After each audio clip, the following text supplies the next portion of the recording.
Assalamualaikum warahmatullahi wabarakatuh. Selamat siang.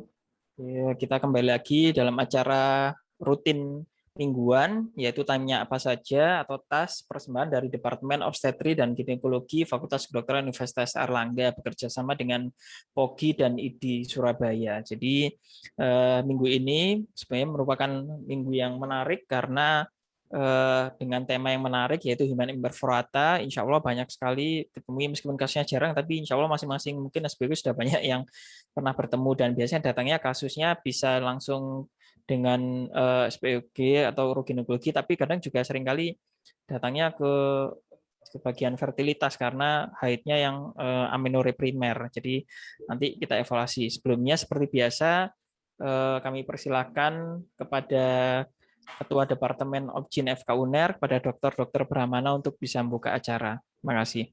Assalamualaikum warahmatullahi wabarakatuh. Terima kasih Dr. Seto, Dr. Pandu, Dr. Firda, dan semua tim ngawal acara ini hampir 1 tahun penuh, dan nanti mungkin akan berlanjut lagi.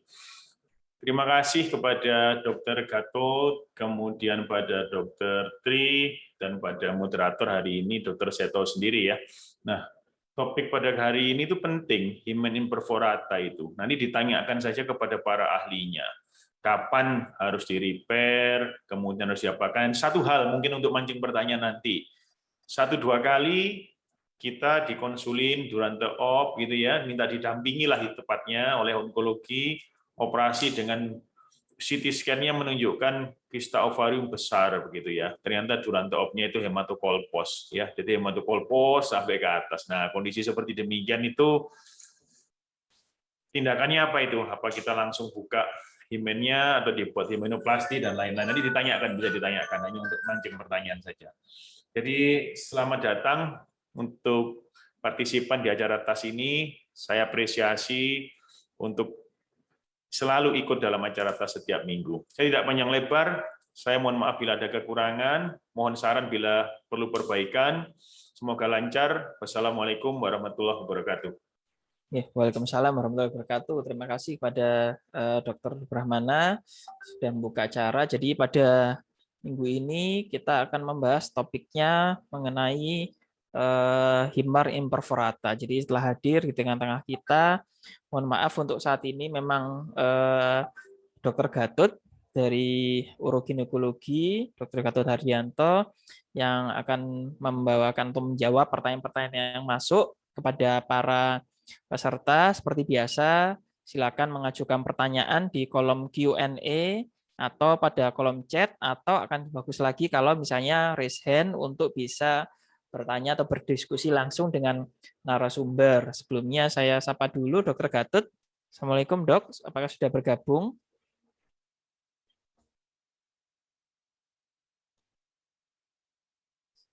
Siang, Dr. Gatot.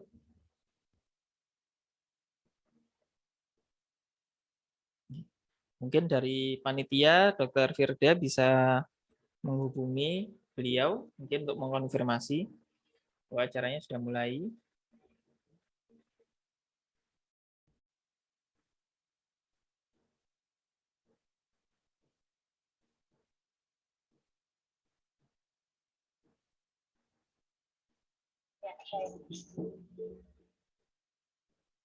Jadi sejak apa namanya sejak awal saya daftar praktek ini ada.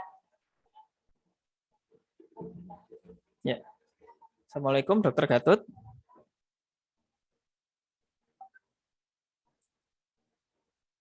Jadi mohon maaf untuk menunggu sebentar oleh karena Dr. Gatot masih juga berhalangan. Jadi nanti akan menyusul pula insya Allah ada Dr. Trihastono dari dari divisi urologi juga, karena hari ini mohon maaf secara mendadak mungkin Dr. Hari Paraton dan juga Dr. Eti sedang berhalangan, jadi memang belum bisa hadir di acara tanya apa saja. Jadi kami sedang mengkonfirmasi ke Dr. Gatot. Jadi ini alhamdulillah pertanyaannya sudah ada beberapa yang muncul. Nanti akan kita bacakan. Pada para peserta, sekali lagi silakan bila ingin bertanya bisa menulis di kolom chat ataupun di Q&A atau bila mana lebih baik lagi bisa bertanya langsung.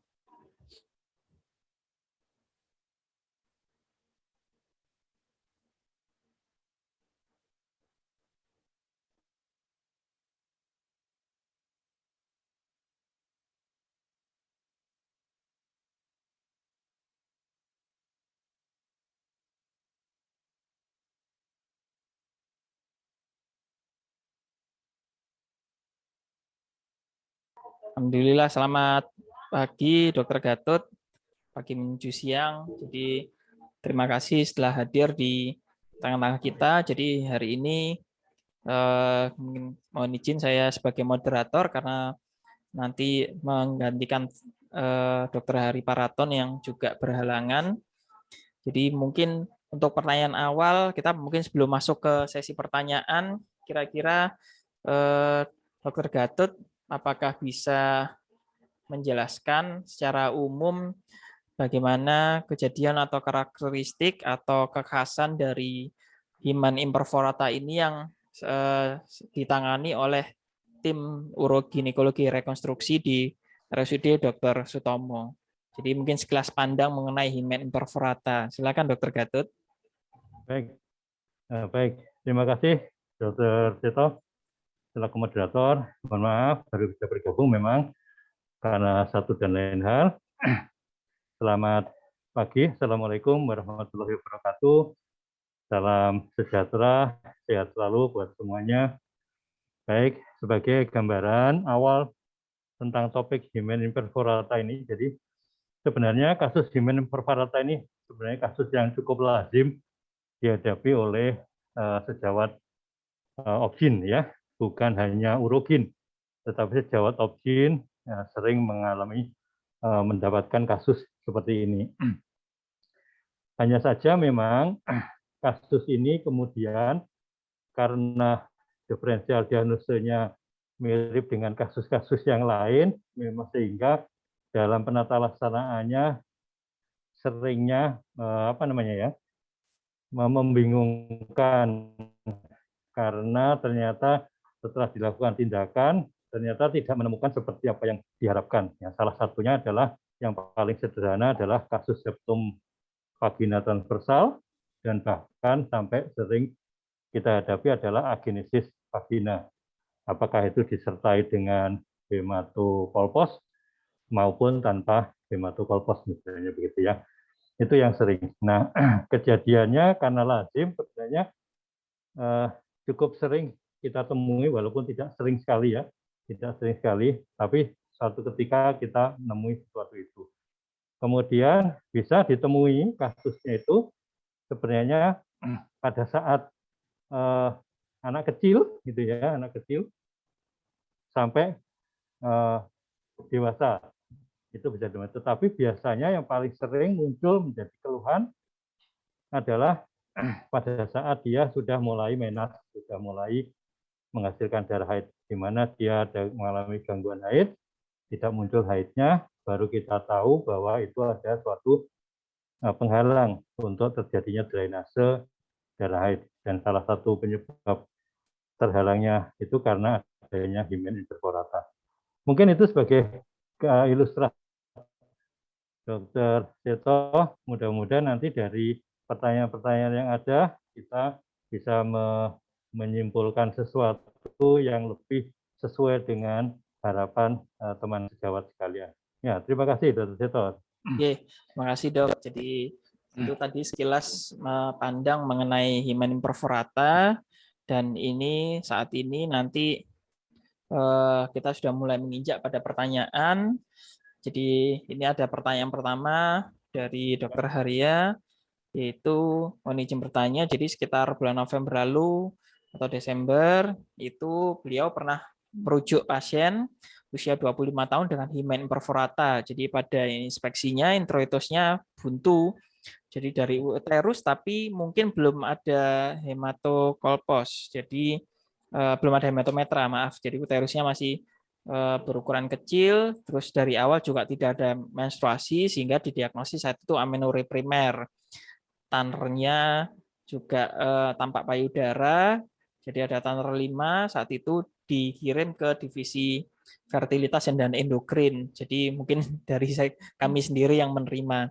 Jadi barangkali dikonsultasikan juga ke divisi urogen. Jadi bagaimana tata laksana selanjutnya untuk saat ini pasiennya menikah, jadi apa yang harus disampaikan kepada pasien, terutama pada saat berhubungan atau pada saat koitus, dan bagaimana nanti program kehamilannya. Terima kasih. Ya, baik, mungkin saya langsung respon kasusnya secara umum dulu, baru nanti secara spesifik mungkin kasusnya Dokter Haria ini ya. Oke, terima Ya, kasih pertanyaannya. banyak Ini sekali memuncul. kasusnya seperti ini dok ya, memang Ya, dikonsultasi ya, dari FER ke urogen betul. yang kita kerjasama. Oke.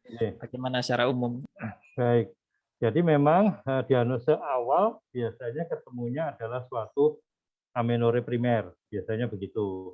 Hanya saja kemudian dari amenorrhea primer kita pastikan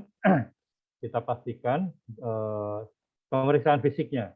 Nah, dari pemeriksaan fisik itulah yang membedakan apakah amenorrhea primernya ini murni tidak memunculkan darah haid atau haidnya sebenarnya terjadi tetapi tidak bisa terdrainase dengan baik, gitu ya. Jadi ada dua pengertian amenorrhea dalam hal ini.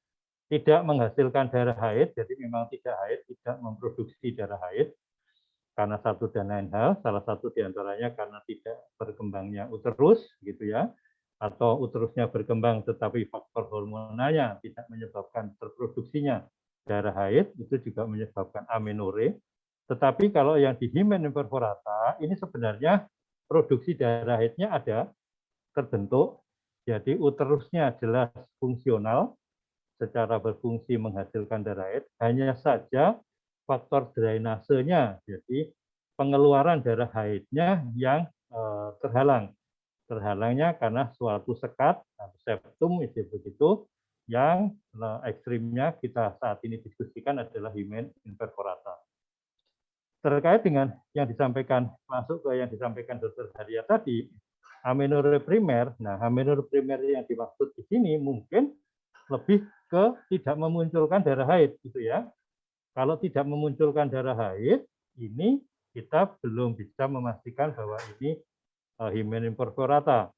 Tetapi kita pastikan dulu apakah ketidakhaitannya atau tidak munculnya darah haid karena memang dia tidak bisa menghasilkan darah haid karena faktor hormonal atau memang karena uterusnya yang tidak berkembang secara baik sehingga terjadi misalnya dysgenesis uteri atau agenesis uteri, itu menyebabkan dia tidak bisa memproduksi darah haid secara fungsional, uterusnya tidak bekerja dengan baik. Begitu. Nah, tetapi kalau pada hymen imperforata jelas harus ada darah haid. Ada darah haid untuk munculkan. Kita biasanya uterusnya tidak ada masalah, fungsionalnya baik, darah haid bisa terproduksi dengan baik, hanya saja dia faktor drainasenya yang bermasalah. Nah, kalau yang disampaikan Dr. Haria, saya tidak tahu persis. Kemudiannya dari hasil diskusi, saya lupa kasusnya orang per orang ya mungkin. Kalau memang itu memang terbukti menghasilkan darah haid, tentu kalau drainasenya terganggu, minimal ada hematokolpos ya, hematokolpos. Jadi ada darah haid yang tertampung di vagina. Kalau sampai vaginanya sudah penuh dan masih tidak bisa terdrainase dengan baik, kemudian baru muncullah sekunder hematometra. Jadi darah haidnya terkumpul di cavum uteri.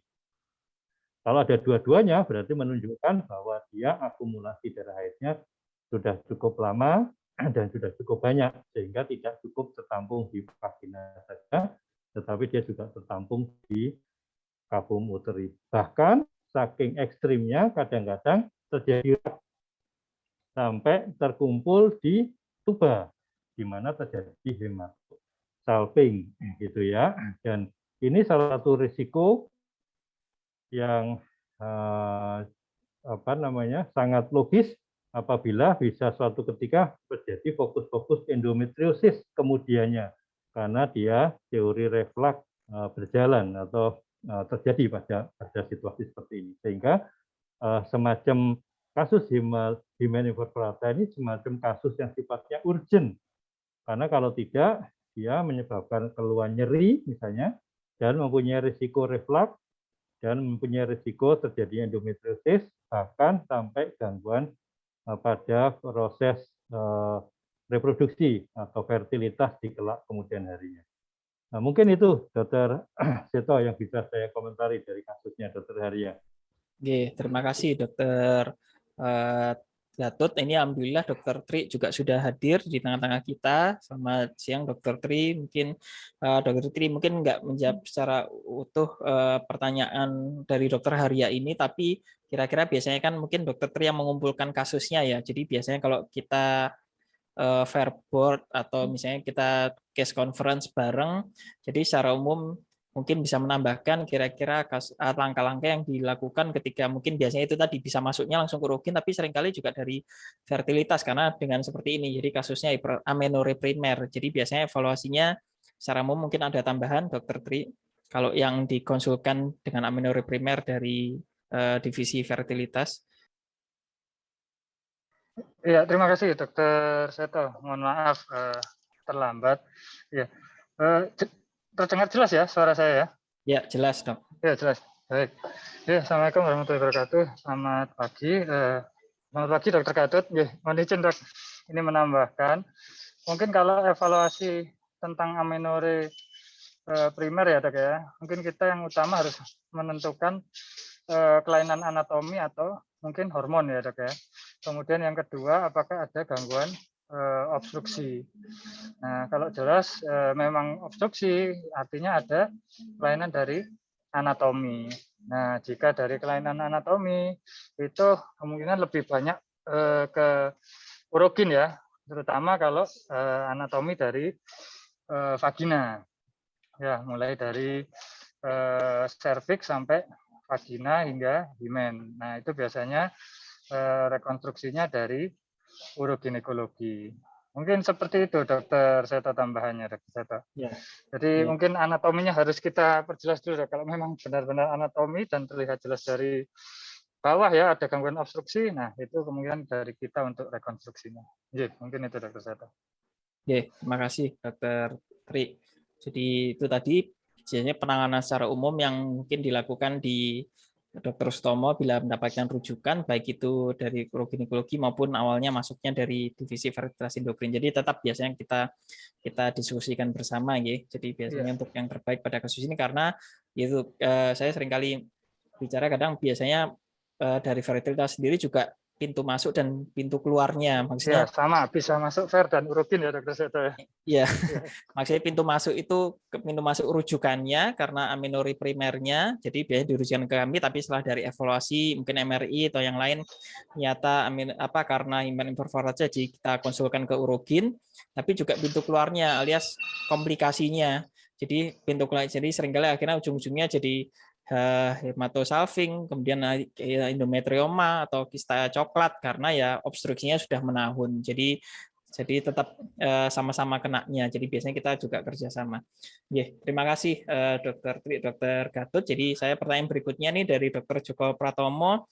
Adakah kelainan lain yang didapatkan atau harus diwaspadai? Jadi jika mendapatkan kasus himen imperforata. Jadi pertanyaan bagus saya kira karena kan ini seringkali karena himen imperforata awalnya mungkin juga karena ketidaksempurnaan pertumbuhan ya, perkembangan dari himen. Jadi biasanya kalau seperti kayak faktor itu kan kalau dibedah, kalau kita menemukan satu kelainan, kita harus waspada kira-kira bisa jadi ada gangguan atau kelainan anatomi yang lain yang kongenital juga. Mungkin Dr. Gatot, monggo Dok.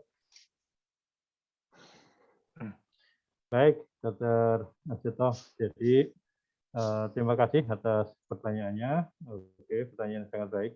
Jadi begini, karena kondisi saya bicara secara umum dulu, karena himen imperforata salah satu dari kelainan bawaan dan kelainan bawaan pada kasus-kasus uroginekologi ini kebanyakan adalah kasus gangguan perkembangan dari perkembangan ductus Muller, ya ductus Muller yang kita tahu bersama. Nah, biasanya yang perlu kita waspadai itu karena perkembangan ductus Muller itu gangguannya biasanya dimulai dari fase embrio di kasus di embriologisnya ya. Nah, sehingga pada usia embriologis masih pada fase embrio, apabila ada kelainan di ductus Muller, kita mewaspadai juga kelainan-kelainan yang berdekatan secara embriologis dengan ductus Muller. Nah, yang berdekatan dengan perkembangan embriologis di ductus Muller karena memang tempatnya berdekatan adalah ginjal ya, dari ginjal atau saluran kemih biasanya begitu ya, ginjal dan saluran kemih bagian bawah terutama ya. Nah, itu yang harus diwaspadai. Seringkali kita menemukan kelainan-kelainan bawaan di kasus urogin yang misalnya septum vagina misalnya begitu, atau agenesis vagina secara ekstrim begitu. Itu kita harus waspadai, jangan-jangan juga ada sering kita jumpai juga kelainan bawaan terkait dengan ginjal atau saluran kemihnya. Ya, salah satu di antaranya yang paling sering kita temui misalnya single kidney, misalnya begitu ya, atau aplasi atau dysgenesis dari ureter, misalnya begitu ya, atau dan sebagainya. Salah satu kadang-kadang ginjalnya horsu kidney, bentuk ginjalnya seperti tapal kuda. Jadi prinsipnya adalah kelainan di bidang perkemihan ya, urologi ya. Jadi ada ginjal, ureter dan vesika dan uretra sampai di sana. Sehingga kalau kita ada menemukan suatu kelainan kongenital dari gangguan perkembangan ductus Muller, maka kita harus mewaspadai embriologis yang berdekatan, yaitu adalah di bidang urologi atau saluran kemih, mulai dari ginjal sampai ke bawah. Mungkin itu, Dr. Seto. Mungkin Dr. Tri bisa menambahkan. Jadi ada gangguan. Jadi mungkin pertama kali screening kalau kira-kira dapat hymen imperforata, kira-kira bisa harus ngecek apa lagi mungkin, atau mungkin alatnya apa, dengan di perifer USG cukup atau dengan pemeriksaan fisik ginekologi dasar cukup. Mungkin monggo Dok. Ya, terima kasih Dr. Seto. Mungkin yang harus dibedakan antara ini ya Dok ya, hymen imperforata dengan septum vagina yang bagian distal ya, sepertiga distal. Nah, itu kadang kadang bisa keliru. Dan beberapa kasus itu ada 2 kasus rujukan juga dari luar. Nah, itu ternyata dari luar diagnosisnya hymen imperforata, tapi begitu di sisi ternyata septum ya, artinya ada misdiagnostik. Nah, kalau memang septum mungkin kita evaluasinya harus lebih lebih dalam lagi, lebih jauh lagi. Karena kalau septum tentunya kalau yang 2/3 atas itu akan berkaitan dengan ductus Mullerian ya. Jadi berkaitan dengan kelainan-kelainan yang lain, biasanya kalau kita di sini itu kita evaluasi dengan MRI untuk tahu kondisi yang lainnya. Jadi sudah satu paket mulai dari ginjal sampai genitalia. Kemudian kalau misalkan dari saluran yang dari sinus urogenital, karena hymen termasuk yang sepertiga distal ya, biasanya kelainannya ya mungkin yang berkaitan dengan sinus urogenital. Artinya bisa kelainan kandung kemih dan lain-lain, tapi biasanya sangat jarang sekali ya. Jadi kalau secara umum pemeriksaan untuk hymen ya sangat sangat mudah sekali biasanya membedakan dengan septum. Jadi kalau dari bawah mungkin pemeriksaan fisiknya sangat kelihatan bulgingnya ya. Atau kalau hematokolposnya itu biasanya langsung terlihat tipis gitu, dindingnya tipis dan terlihat bulging, ada hematokolposnya warnanya kemerahan. Nah, biasanya kalau septum itu akan lebih tidak terlihat, kadang malah tidak ada bulgingnya ya, apalagi kalau septumnya lebih dari setengah senti, biasanya akan lebih sulit, lebih tebal. Jadi itu mungkin bedanya secara pemeriksaan fisik, dan bila memang ditemukan curiga yang kelainan lainnya ya kita lanjutkan pemeriksaan lanjutan. Tapi kalau untuk kasus hymen biasanya jarang saya tadi ikuti yang lainnya. Ya. Oke, terima kasih Dokter Tos. Jadi itu tadi, mungkin silakan kepada yang lain seperti biasa, kalau ada pertanyaan bisa ditujukan kepada kedua narasumber kita hari ini, yaitu Dr. Gatot dan Dr. Triastono, mengenai, karena topiknya memang sangat-sangat sangat-sangat bisa ditemui sehari-hari. Mungkin kalau saya boleh tanya, Dok, seringkali kan biasanya mungkin ini bisa saja terkait pada kelainan kongenital yang pada anak kecil atau bahkan yang sudah besar.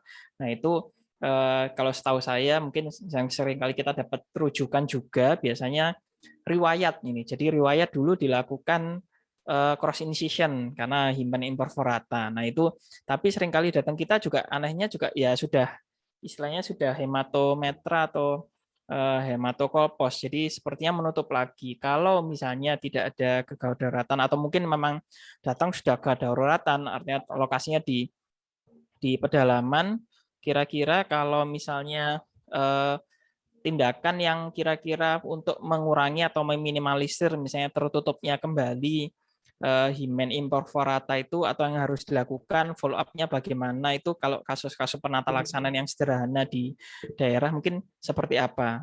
Iya, mungkin Dokter Tri dulu silakan, mungkin nanti dilengkapi Dokter Gatot, silakan. Iya, baik, terima kasih. Seringkali sudah nutup lagi, sudah relapse lagi gitu, Dok. Jadi gimana caranya? Iya. Jadi begini Dokter Seto, mungkin kita nggak hanya sekedar cross insisi aja ya.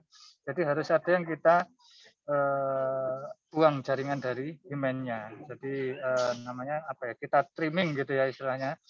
Jadi kita cross insisi, kemudian kan itu terbentuk segitiga ya akhirnya. Dengan cross insisi kan akan terbentuk 4 segitiga di atas, bawah, kanan, kiri. Nah itu kita trimming atau kita hilangkan bagian himen yang kita cross insisi, kemudian kita gunting. Nah setelah itu baru kita jahit tepi-tepinya. Jadi membentuk lingkaran ya. Jadi tidak hanya kita cross sudah selesai gitu. Nah itu biasanya yang akan akan membuat nutup lagi kalau hanya kita cross. Kemudian benangnya, pilihan benangnya mungkin yang delay ya, nomor 30 atau 40 yang delay. Jadi tidak cepat. Nah ketika kalau nanti yang nggak delay akan lebih cenderung untuk cepat menutup. Iya, mungkin itu Dokter Seto. Mungkin ada tambahan Dokter Gatot. Iya, monggo Dok, mungkin ada bisa menambahkan Dok, mengenai tata laksana di perifer yang sederhana dengan himen. Iya, baik Dokter Seto. Jadi kalau memang sudah terdiagnosa dengan baik, benar bahwa itu himen imperforata, kita prinsipnya urgensinya adalah melakukan drainase untuk evakuasi hematokolpos ataupun bahkan hematometra yang sedang terjadi. Biasanya tindakan yang sederhana biasanya dengan cara melakukan insisi pada himen yang imperforatanya tersebut.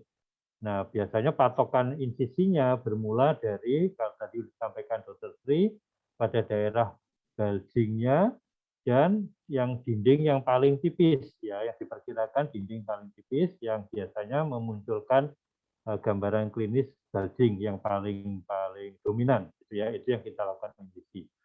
Kemudian kalau evakuasinya kurang berjalan dengan baik, maka insisinya bisa diperlebar, disesuaikan dengan rongga yang ada di baliknya, ya, menyesuaikan dengan rongga yang di baliknya. Baik, biasanya dengan insisi cukup untuk melakukan drainase saat itu. Jadi urgensinya seperti itu, ya, insisi untuk melakukan evakuasi atau drainase hematokolpos hematometra. Hanya saja memang setelah kita urgensinya kita lalui, jadi setelah hematokolpos ataupun hematometra sudah cukup terevakuasi dengan baik, kemudian baru kita berpikir bagaimana melakukan upaya untuk supaya tidak nutup lagi, seperti apa yang dikhawatirkan Dr. Seto tadi ya, sebagai bahan diskusinya. Nah, bagaimana cara melakukan supaya tidak nutup lagi? Karena memang kalau hanya diinsisi saja, kita hanya membuat luka baru saja, dan itu mempunyai risiko dia nutup lagi. Kalau misalnya luka barunya itu tidak dipertahankan terbuka, atau drainasenya sudah habis, begitu ya, dia biasanya nutup lagi.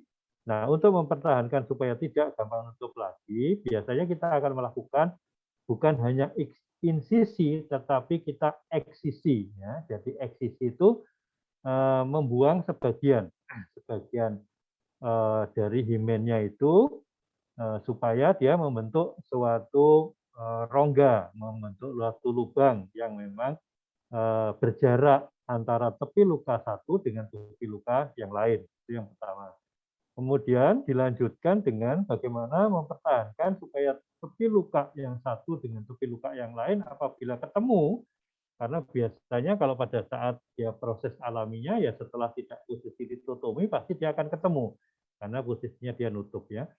Nah untuk mencegah itu biasanya kita lakukan jahitan di tepinya ya atau yang kita sering sebut sebagai marsupialisasi ya, di marsupialisasi itu. Jadi dilakukan jahitan di tepi lukanya yang cukup rapat sehingga tidak memungkinkan ada luka baru nantinya begitu yang akan ketemu dengan luka baru di sebelahnya. Dan kalaupun toh ketemu, dia tidak berupa luka baru yang terbuka. Misalnya begitu ya. Jadi luka baru yang tertutup. Apabila nanti ketemu dengan luka baru yang tertutup di sebelahnya, atau di kontralateralnya, mereka tidak akan berisiko untuk nutup lagi. Itu yang pertama. Terus yang kedua, yang ketiga, ya memang harus secara biasanya tahap awal itu biasanya kita follow up dari bulan ke bulan. Apabila dia haidnya lancar, istilahnya setiap bulan datang haid dan dengan baik, maka biasanya relatif itu tidak nutup. Biasanya sampai 3 bulan pertama, Dr. Seto, nah, biasanya kita follow up sampai 3 bulan pertama. Kalau sudah 3 bulan berturut-turut dia haidnya lancar, kemudian dapat terdrainase dengan baik, itu kita otomatis langsung berkesimpulan bahwa proses penyembuhannya sudah cukup optimal dan dia kemungkinan besar untuk tidak nutup lagi setelah 3 bulan itu. Mungkin itu Dr. Seto, langkah-langkah yang bisa kita ambil untuk supaya tidak berisiko nutup lagi. Oke. Terima kasih Dr. Gatot. Jadi nah ini pertanyaan berikutnya masih berhubungan dengan tata laksananya, tapi ini pertanyaan bagus juga dari Dr. Nuruddin Akbar ini. Jadi nah kalau kita misalnya menemukannya tapi masih balita, ini bagaimana? Kadang kita masih rancu kapan kira-kira ini masih dikatakan normal atau kapan kira-kira ini sudah ada tanda-tanda kita kecurigaan ke arah himen imperforata dan apa yang harus kita lakukan. Jadi atau kapan yang harus kita lakukan. Mungkin bisa menjawab, Dok. Monggo, Dr. Gatot. Oke, baik. Terima kasih, Dr. Seto. Terima kasih, Dr. Alfa. Pertanyaannya, baik. Jadi apabila kita mencurigai, biasanya ya, kita mencurigai adanya himen imperforata pada saat balita, ya tentu kita istilahnya belum berbuat banyak ya, belum berbuat banyak karena kita ingin memastikan apakah benar yang kita curigai suatu himen imperforata itu benar-benar himen imperforata atau bukan. Biasanya memang kalau pada balita hanya kita temui saja gambaran klinisnya adalah tidak ditemukannya introitus, begitu ya, tidak ditemukan introitus. Kalau terjadi pada balita tidak ditemukan introitus, bukan berarti otomatis itu suatu himen imperforata. Bisa saja suatu kondisi yang lebih ekstrim, misalnya agenesis vagina, gitu ya. Agenesis vagina tampilannya juga tidak ada introitus. Atau mungkin tadi disampaikan oleh Dr. Tri, suatu septum. Ya, jadi seperti himen imperforata tetapi dengan kondisi yang lebih tebal. Ya, dan bisa kondisinya bisa di distal, septumnya bisa di tengah ataupun di atas ya. Tapi kalau yang tidak kelihatan introitusnya biasanya septumnya cukup bawah gitu. Nah, apa yang kita lakukan? Yang kita lakukan biasanya lebih banyak meng-KIE orang tuanya, ya lebih melakukan edukasi, konseling kepada orang tuanya, karena biasanya bayinya dengan kondisi seperti itu tidak ada keluhan atau belum menjadi masalah, maksudnya tidak ada gangguan berkemih, tidak ada gangguan defikasi terkait dengan keluhan itu, kondisi itu, maka biasanya kita tidak melakukan apapun, termasuk kegiatan fisik ya istilahnya begitu kepada balita tersebut. Biasanya kita akan lakukan observasi sampai dia usia menat, Dr. Seto. Apakah nanti dia pada saat usia menat muncul haid dan ada gangguan haid yang terjadi pada periode itu atau tidak. Kalau memang nanti terjadi gangguan haid, nah baru kita eksplorasi lebih lanjut setelah dia usia menat atau pasca menat itu, sesaat pasca usia menat itu ya. Baru kita tengok lebih jauh, apakah dia benar-benar amenorrhea primer yang tidak muncul darah haid atau gangguan drainase daripada darah haid. Jadi pada saat balita lebih banyak kita tidak berbuat apa-apa, tetapi kita memberikan informasi kepada orang tuanya ada kemungkinan-kemungkinan seperti itu ya. Tetapi jangan diberi informasi yang paling berat, jangan. Karena maksudnya paling berat itu salah satunya agenesis vagina. Jangan. Karena nanti menimbulkan stres dari usia balita itu sampai besar. Yang stres orang tuanya ya, orang tuanya yang stres. Jangan. Kita berikan konseling yang sifatnya umum dan kita berandai-andai seolah-olah apabila itu himen imperforata saja ya, kelainan yang paling ringan. Mungkin itu Dokter Seto yang bisa saya sampaikan. Oke, mungkin Dokter Tri ada masukan, Dok? Kalau misalnya nemu berapa banyak mungkin sudah nemu kalau dirujukan kalau atau bayi mungkin rujukan dari pediatri mungkin kalau dari divisi urogin. Iya, seingat saya ada satu Dokter Seto, cuman saya enggak tahu detail diagnosisnya bagaimana ya. Karena ya seperti Dokter Gatot sampaikan, artinya kita harus memastikan kalau itu benar-benar himen imperforata. Kalau memang tidak, biasanya kan bisa hidrokolpos ya, atau yang biasanya sepertinya pada bayi yang baru lahir itu normal, nanti regresi sendiri. Nah itu kita harus memastikan. Mungkin yang bisa saya tambahkan, kita harus KIE ke orang tuanya ya ketika memasuki masa menarkenya ya. Misalnya kita curiga ada entah itu septum atau kelainan kongenital yang lainnya, himen perforata. Nah, ketika awal-awal menarke harus diawasi, artinya misalnya ada tanda-tanda obstruksi dan lainnya supaya amenorrhea primernya itu lebih cepat ditata laksana. Karena kalau enggak cepat nanti kan efeknya ke fair juga itu nanti Dokter Seto ya.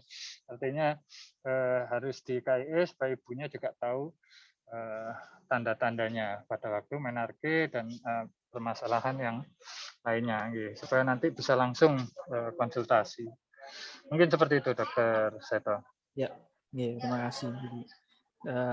Jadi hari ini sebenarnya seru topiknya, monggo bila mana ada pertanyaan bisa ditujukan ke kedua narasumber, silakan pada kolom Q&A. Mungkin tadi seperti kayak pertanyaan Dokter Haria ini baik, maksudnya kadang kan beliau-beliau teman-teman sejauh semua yang mengirim rujuk ke Dr. Stomo, baik ke divisi urogin maupun divisi ver, ingin tahu outcome-nya gimana. Mungkin kalau dari data dari urogin, mungkin Dokter Tri mungkin yang mengikuti punya datanya, kira-kira paling jauh itu diikuti sampai usia berapa, atau mungkin dari outcome-nya apa, atau bahkan sudah sampai hamil atau bagaimana karena berhasil hamil, atau dilakukan seperti apa mungkin Dok? Kalau yang follow up paling jauh, jadi secara umum karena banyak pasti rujukan, jadi ingin tahu kira-kira follow up-nya bagaimana dan apakah nanti bisa juga dikontrol atau dimonitor, dikembalikan ke daerahnya masing-masing, dikembalikan ke teman sejawat yang merujuk sehingga untuk nanti dimonitor apakah relapse atau enggak. Bagaimana Dokter Tri?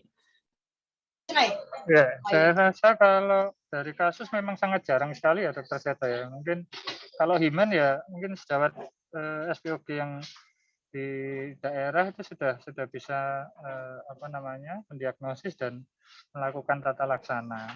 Ya, kalau ada beberapa kasus memang yang dirujuk ke kita, artinya kita belum ada data yang kita mengikuti sampai dengan pasiennya hamil ya. Untuk kasus himen ya Dokter Seto ya. Untuk kasus himen kita belum ada datanya. Cuman untuk beberapa kasus septum ya kita ada yang menutup lagi, ada yang bahkan bisa sampai hamil yang dengan HWW sindrom yang ada septumnya dan yang lainnya. Itu ada beberapa kasus. Cuman untuk detail berapa jumlahnya, berapa persen angka keberhasilannya, nah itu kita memang belum ada yang belum kita buat ya. Memang sedang dalam proses Dokter Seto. Nanti untuk yang kelainan kongenital ini kita kumpulkan datanya dan kita lihat semua outcome-nya bagaimana. Tapi khusus untuk himen kita belum ada follow up yang detail sampai pasien menikah dan lain-lain itu belum ada. Mungkin itu Dokter Seto. Nggih, nggih. Matur nuwun. Tapi kalau mungkin untuk Dokter Gatut, bagaimana Dok? Kira-kira biasanya sejauh mana kita harus follow up pasiennya, pasien-pasien yang pasca dilakukan repair di Dokter Sutomo itu kira-kira apa saja yang misalnya tentunya kan seringkali pasien itu rujukan dari luar kota, dari sejauh-jauh semuanya. Nanti kalau misalnya pasien itu minta kembali pastinya itu apa-apa saja yang bisa dijelaskan atau harus dimonitor atau dievaluasi terhadap pasien yang pasca tindakan. Mungkin bagaimana menurut Dokter Gatut? Iya. Baik, baik. Terima kasih Dr. Seto. Jadi seperti apa yang sudah disampaikan Dr. Tri, jadi kalau untuk yang kasus murni himen imperforata, justru yang ke Dr. Sutomo relatif jarang, ya relatif jarang. Kalaupun toh ketemu, itu biasanya kasus himen imperforata yang nutup kembali. Jadi sudah dilakukan insisi di luar, kemudian nutup kembali, nah baru itu dikonsulkan ke kita. Tapi yang murni ya memang ada, tapi jarang.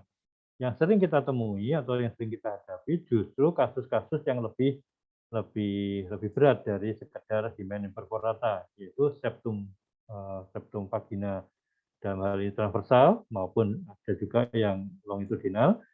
Tetapi ada juga yang paling juga cukup sering adalah yang agenesis justru ya. Jadi yang diperkirakan itu oleh teman di luar sebagai himen imperforata, tetapi justru sampai di sini ternyata terdiagnosis sebagai agenesis ya. Jadi dilakukan insisi, loh kok malah tidak ketemu hematokolposnya begitu ya, sehingga sudah pasti nutup lagi ya. Kemudian ternyata sampai di sini agenesis. Jadi yang justru kita dapat di sini lebih banyak kasus-kasus septum vagina, dalam hal ini septum transversa yang biasanya mengganggu suatu drainase, dan bahkan agenesis vagina. Nah, kalau septum vagina transversa, kita lakukan upaya rekonstruksi untuk melakukan eksisi daripada septum, kemudian tergantung dengan kondisi septumnya, kita akan melakukan rekonstruksi vaginanya. Kalau memang dia murni agenesis vagina, sering kita lakukan justru di Dr. Sutomo, nanti akan kita diskusikan pada pertemuan-pertemuan berikutnya yang memang murni agenesis, itu jelas kita lakukan neovagina, ya, operasi neovagina. Jadi seringnya yang agenesis vagina itu ada dua juga, ada yang disertai gangguan perkembangan uterusnya sehingga tidak memunculkan haid sama sekali, jadi uterusnya tidak memproduksi darah haid karena memang tidak ada perkembangan uterusnya. Tetapi ada juga yang disertai ada uterus, nah dan uterusnya menghasilkan darah haid sehingga terjadi satu hematometra, tetapi tetap kasusnya suatu agenesis vagina.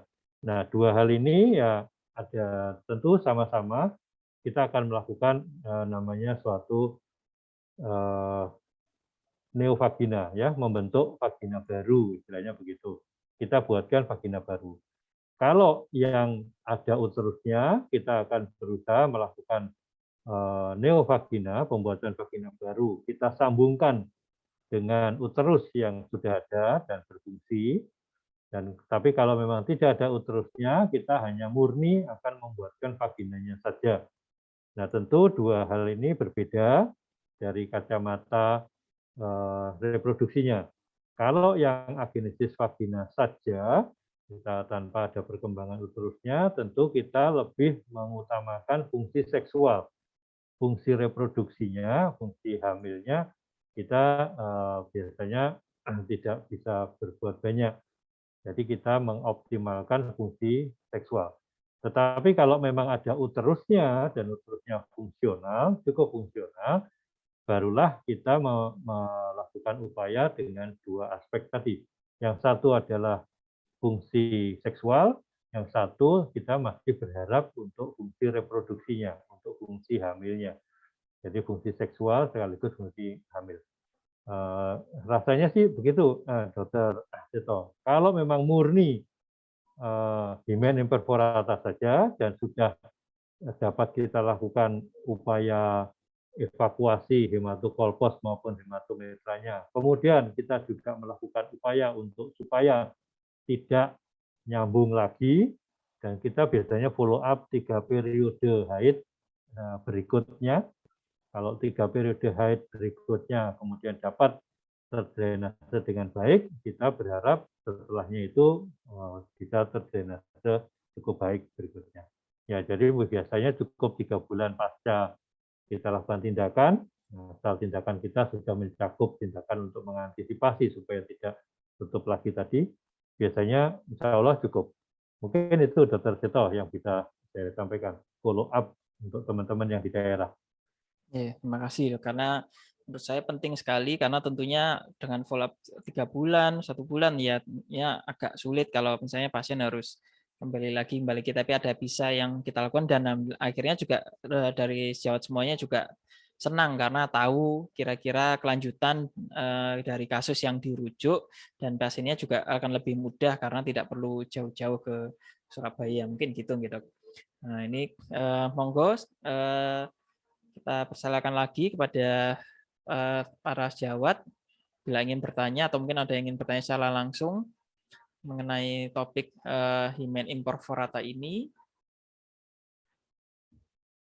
Kalau sekiranya tidak ada, mungkin memang kasusnya memang meskipun jarang, tapi saya yakin juga sepertinya masing-masing SPOG minimal pernah 1 kali dapat kasusnya, karena meskipun jarang secara keseluruhan, tapi memang selalu ada. Nah ini mungkin memang kalau tidak ada lagi, kami persilakan pada masing-masing narasumber, mungkin ada pesan-pesan untuk Mas Jawat yang ada di pendengar yang seluruh ada di daerah atau dimanapun berdinas, kira-kira apa-apa saja yang harus diperhatikan atau bagaimana diagnosisnya dan KIE-nya kewaspadaannya untuk Dokter Tri mungkin dan nanti mungkin Dokter Gatut bagaimana nanti tata laksananya secara umum. Monggo mungkin Dokter Tri ada pesan-pesan umum terhadap teman-teman yang ada bila menemui kasus Hymen imperforata.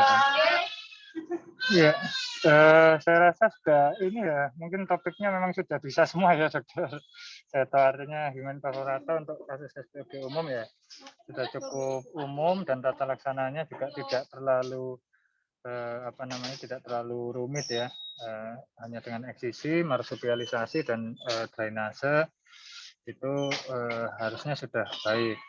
Nah, mungkin kalau untuk tata laksana sejauh ini sudah jelas. Mungkin hanya untuk membedakan tadi Dr. Seto antara septum dengan Hymen imperforata ya.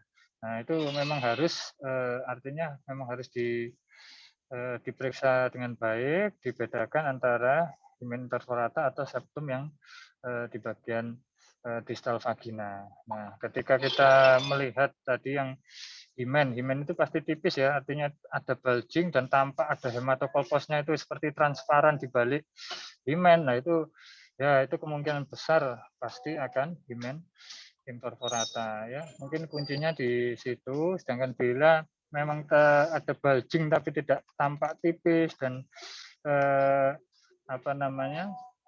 itu kemungkinan besar suatu septum. Nah mungkin bisa dibantu kita pemeriksaan rektal Doucet ya untuk melihat kira-kira tebalnya seberapa septumnya. Nah, atau dibalik dari Hymen, dibalik dari septum tadi ada sesuatu atau tidak. Itu biasanya kita bisa membantu dengan pemeriksaan rektal Doucet itu bisa membantu untuk diagnosis ini kira-kira ada septum, ada dibalik Hymen imperforata itu ada sesuatu yang tebal atau sesuatu yang lainnya. Nah, mungkin kalau memang ada seperti itu ya bila septum, sebenarnya kalau septum yang kurang dari setengah senti mungkin bisa ya dikerjakan di ini karena setahu saya itu masuk kompetensi untuk SPOG umum. Kalau memang di distal vagina dan tebalnya kurang dari setengah senti. Tapi kalau memang meragukan ya lebih baik dirujuk saja. Mungkin seperti itu Dokter Seto, kuncinya dari pemeriksaan fisik lah pastinya kita.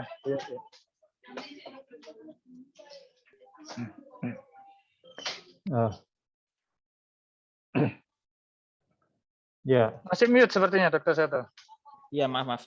Jadi ini juga ada tambahan pertanyaan, mungkin bisa dijawab Dr. Gatut, sekaligus nanti mungkin bisa menyimpulkan juga. Jadi ada pertanyaan dari Dr. Winarno, kira-kira ini kan berhubungan dengan aspek legal, kira-kira butuh surat keterangan post cross insisi nggak? Biasanya kalau kita lakukan, karena ini kan hubungannya selalu dengan pasien-pasien nona atau bahkan yang tadi balita, ini biasanya kita perlu memberikan keterangan nggak untuk suatu saat nanti misalnya diberikan keterangan atau calon suami atau bagaimana.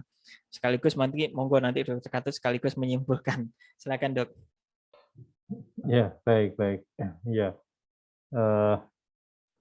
sebelum ke Dr. Winano, terima kasih atas pertanyaannya. Mungkin saya menambahkan sebelum saya kelewatan apa yang disampaikan Dr. tadi ya. Untuk faktor diagnosis, kita sekarang juga sudah lazim memiliki ultrasound ya, memiliki USG. Bisa juga kita juga melakukan pemeriksaan dengan USG untuk memastikan adanya hematometra maupun hematokolpos. Saya rasa tidak ada masalah. Kemudian untuk tebal septum, apabila kita curiga itu suatu septum, bisa kita juga melakukan USG, bisa melakukan USG-nya tidak per abdominam, tetapi translabial. Jadi USG yang kita punya itu perutnya kita tempelkan di daerah labia, kemudian dari situ kita bisa melihat gambaran USG-nya untuk bisa mengeksplorasi kira-kira seberapa tebal septumnya. Kalau tebal septumnya tidak terlalu tebal tadi disampaikan Dr. T, kurang dari setengah senti, mungkin monggo saya rasa bisa dikerjakan oleh teman sejawat SPOG pada umumnya dan ditempatkan di daerah masing-masing, ya tentu. Nah itu sebagai guiding, pemeriksaan USG itu sebagai guiding mana dari hematokolposnya itu yang paling menonjol ke permukaan, gitu ya, apakah di atas, di tengah atau agak bawah, ya, posterior maksudnya begitu ya. Itu sebagai guiding. Itu mungkin sebagai tambahan untuk memperkuat adanya ketebalan septum tadi untuk kita melakukan tindakan berikutnya. Baik, rasa tambahannya itu. Kemudian kita kembali ke pertanyaan Dr. Winarno tadi, apakah kita perlu sejauh ini kalau yang untuk himen imperforata, kita biasanya melakukan konseling yang cukup baik kepada pasiennya maupun orang tuanya. Biasanya kalau dia usianya masih sekitar menarche, berarti kita temunya pada usia menarche, berarti kita memberikan konselingnya juga kepada orang tuanya lebih utamanya. Biasanya kalau hanya himen imperforata kita tidak memerlukan tambahan surat begitu ya, tidak memerlukan tambahan surat sejauh ini. Tetapi apabila dari hasil konselingnya tadi orang tuanya biasanya membutuhkan surat, tidak ada masalah, kita bisa membuat semacam surat keterangan yang mungkin pesannya ini sifatnya untuk dalam tanda kutip untuk jaga-jaga begitu ya, untuk jaga-jaga apabila di kelak kemudian hari ada pertanyaan atau ada sesuatu yang mempertanyakan masalah itu gitu ya. Jadi sifatnya surat itu pun dari para senior saya di Urugin dulu waktu saya pendidikan juga memberikan rekomendasi atau memberikan saran seperti itu. Suratnya ini bukan untuk bukan untuk sesuatu yang sifatnya terbuka, istilahnya begitu, tetapi sifatnya lebih untuk jaga-jaga apabila nanti di kelak kemudian hari diperlukan atau membutuhkan situasi yang membutuhkan surat itu, keterangan itu. Tetapi juga surat itu tidak diberikan secara rutin. Jadi dari hasil konseling yang kita berikan kepada orang tuanya, apabila orang tuanya membutuhkan, kita dapat memberikan surat keterangan medis bahwa prinsipnya kita telah melakukan tindakan dalam rangka evakuasi hematokolpos ya, dalam rangka evakuasi atau drainase darah haid. Prinsipnya begitu. Jadi kita tidak semata-mata mengeksplorasi himennya, istilahnya begitu ya, tetapi kita ingin menunjukkan bahwa kita melakukan tindakan di daerah itu, jadi di daerah vagina, terkait dalam rangka untuk proses penyembuhan. Itu prinsip yang kita tegaskan di dalam surat keterangan, sehingga harapannya siapapun yang menggunakan surat itu lebih paham, karena sifatnya ya, yang menerima surat keterangan itu biasanya awam ya, bukan medis gitu. Dan mereka tahu kalau kita namanya Hymen imperforata, kalau secara medis pasti tahu. Tetapi karena ini berhubungan dengan awam, biasanya memposisikan surat itu seperti itu, semacam surat keterangan. Itu pun tidak rutin, biasanya hanya kalau memang diperlukan kita buatkan surat keterangan. Mungkin itu yang bisa saya sampaikan, Dr. Sito menjawab Dr. Winarno tadi ya. Kemudian yang dari mungkin sebagai message-nya untuk Hymen imperforata tadi sudah disampaikan oleh Dr. Sito juga, yang lebih penting sebenarnya bukan Hymen imperforata ya. Kalau Hymen imperforata saya rasa tidak ada masalah, teman semua FPUG rasanya sudah kompeten, memiliki kompeten yang cukup untuk melakukan penegakan diagnosis dan tata laksana yang dengan baik. Hanya saja memang yang sering kelewatan itu justru di diagnosisnya, gitu ya. Diagnosisnya kadang-kadang confused atau membingungkan kalau dia terjadi pada usia-usia yang tidak vulgar, gitu ya, pada usia yang belum haid, gitu ya, pada anak kecil dan sebagainya. Tetapi kalau yang secara umum, rasanya para FPUG umum saya rasa sudah cukup kompeten. Hanya tadi yang dibedakan yang justru yang bukan Hymen imperforata yang harus dibedakan, bahwa apakah ini septum atau ekstrim satu agenesis. Dan yang sering kita temui di Dr. Sutomo memang lebih banyak yang septum dan agenesisnya, yang memang sebagian di antaranya oleh teman sejawat di luar diduga dikira sebagai suatu Hymen imperforata. Nah, ini aja yang sepertinya ingin kita sampaikan untuk teman-teman di daerah atau ya di selain di Sutomo ya, yang mereka yang bukan urogin gitu ya. Mungkin itu Dr. Seto yang dapat saya sampaikan, mudah-mudahan bermanfaat buat sejawat sekalian. Terima kasih. Terima kasih Dr. Gatot, Dr. Tri. Jadi alhamdulillah, jadi meski kasusnya memang simpel dan juga mungkin jarang Hymen imperforata ini, tapi kalau secara umum insya Allah teman-teman semuanya sudah bisa melaksanakan, tapi yang penting mungkin melaksanakan yang penting, dan ternyata faktor KIE-nya juga tidak kalah penting, bahkan tadi juga ada faktor legalnya, jadi mengenai keterangan surat keterangan, dan juga faktor monitoring dan follow up itu juga, karena kedepannya yang kasus-kasus yang memang sering mungkin didapatkan Dr. Gatot, Dr. Tri di divisi uroginekologi ternyata adalah kasus-kasus yang sekunder, jadi pernah dilakukan tindakan tapi ternyata menutup lagi. Jadi tadi ada saran untuk bisa dilakukan eksisi bukan insisi, tapi supaya nanti tidak menutup kembali dan dilakukan jahitan pelingkar atau marsupialisasi. Mungkin itu saja yang bisa kita diskusikan hari ini. Terima kasih sekali lagi kehadiran Dr. Gatot dan Dr. Tri atas diskusi tanya apa saja minggu ini. Terima kasih sekali lagi hadir lagi acara Lema Saja minggu depan tiap hari Rabu pukul 10 sampai pukul 11 kita diskusi singkat. Dan nanti akan ada diskusi atau edisi khusus tanya apa saja 1 tahun di edisi ke-52 bulan Februari.